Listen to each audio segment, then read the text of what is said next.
हरिओम। एक कदम उजाले की ओर से मैं प्रीति आप सभी का स्वागत करती हूँ। व्यक्ति की सुंदरता उसके चेहरे से नहीं बल्कि उसके अच्छे व्यवहार, उसके अच्छे विचार और अच्छे कर्मों से प्रदर्शित होती है।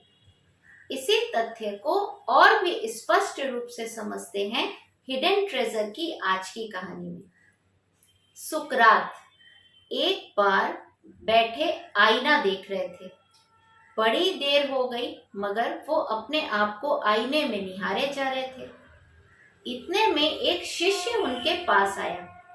वही बगल में खड़ा हो गया और देख रहा था कि सुकरात आईना देखने में व्यस्त है। उसे थोड़ी हंसी आ गई। कारण ये था कि सुकरात देखने में बड़े सामान्य थे।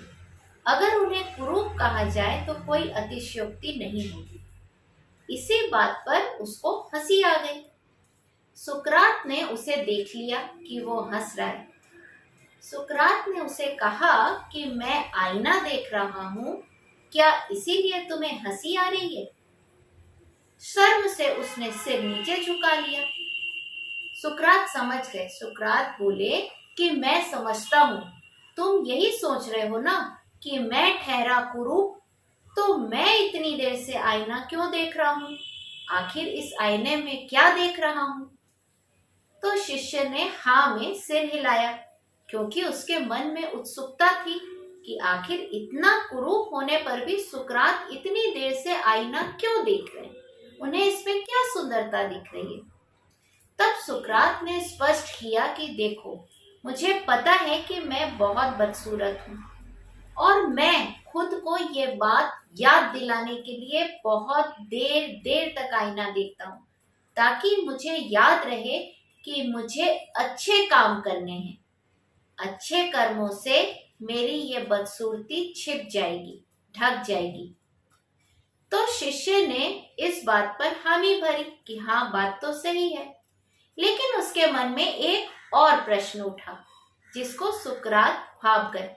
सुकरात ने पूछा कि बोलो, तुम्हारे मन में जो भी जिज्ञासा है निसंकोच मुझसे पूछ लो। तब शिष्य ने कहा कि गुरुजी, तब आपके हिसाब से तो जो सुंदर लोग हैं उन्हें तो आईना देखना ही नहीं चाहिए, उन्हें भला क्या जरूरत? तब सुकरात ने कहा कि नहीं, सुंदर लोगों को भी आईना देखना चाहिए और हमेशा, क्योंकि उन्हें ये याद रहे कि वो जितने सुंदर हैं उतने ही सुंदर उन्हें कर्म करने हैं, ताकि उनकी सुंदरता बनी रहे। नहीं तो बुरे कर्मों की आड़ में उनकी सुंदरता छिप जाएगी। ऐसा ही होता है, यही हकीकत है। इसीलिए कहते हैं कि इंसान का काम प्यारा होता है, चाम नहीं, अर्थात उसके कर्म प्यारे होते हैं, उसकी चमड़ी नहीं। सुंदरता तो क्षणिक है, कुछ दिनों में खत्म हो जाती है, लेकिन इंसान के अच्छे कर्म, अच्छा व्यवहार, ये लोगों के दिलों में हमेशा बना रहता है, जीवन के साथ भी और जीवन के बाद भी। फिर नई कहानी को लेकर हर मंगलवार और शनिवार को सुबह 8 बजे आपसे मिलती हूँ। आज दीजिए विदा। हरिओम।